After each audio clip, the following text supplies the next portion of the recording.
My name's Nicholas, and I'm originally from the US. Here at KTH, I study at the School of Architecture and the Built Environment. So I'm going to give you a bit of a tour of our school. Let me show you around.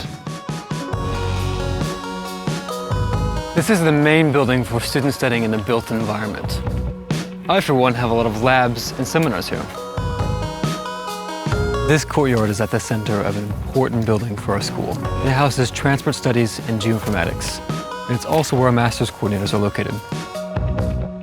If you ever have any questions that pop up during your studies, you can always visit our coordinators at their offices. You take a seat in the waiting lounge and they call you in.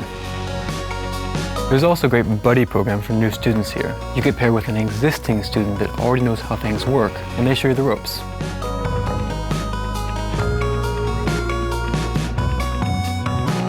Campus is a great place to spend time as a student of architecture in the built environment. Walking around campus, you'll find buildings from all eras of Swedish architecture. There's also groundbreaking research taking place here. KTH is even ranked among the top 20 universities in the world when it comes to architecture in the built environment. When you stand beside this towering metal structure, you really get the feeling that architecture is an important part of campus. This building is the home to our architecture students, but even I have taken plenty of classes here too. Looking for a great view? You've got it right here. I actually had my very first class at KTH on this very floor.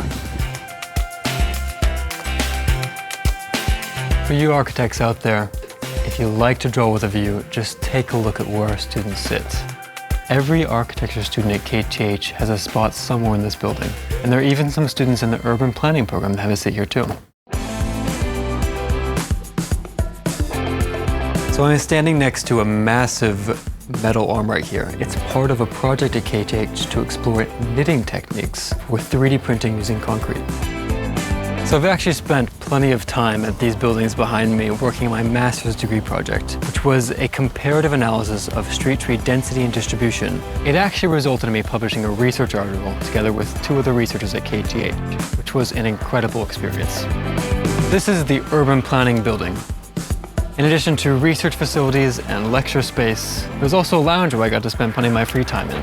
It's right here. One thing I really like about KTH is that there's always time on the schedule for lunch.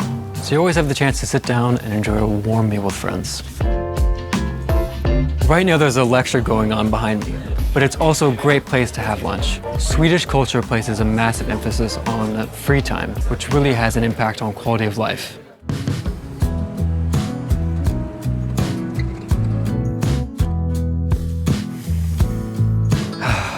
If you just take a deep breath, you can smell the steam coming out of the kitchen behind me. If you don't have a lunchbox, campus is full of great places to get some food. Right now, we're in Restauranglabbet. Not only is it a restaurant, but it's also part of a sustainability study where they measure all of their food waste, even to the gram.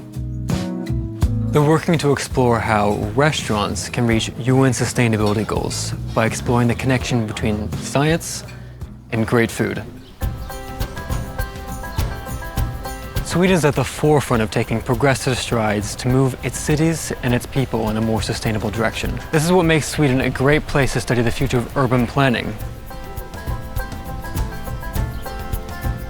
Next up, we have Elise, who's going to show you KTH's School of Industrial Engineering and Management.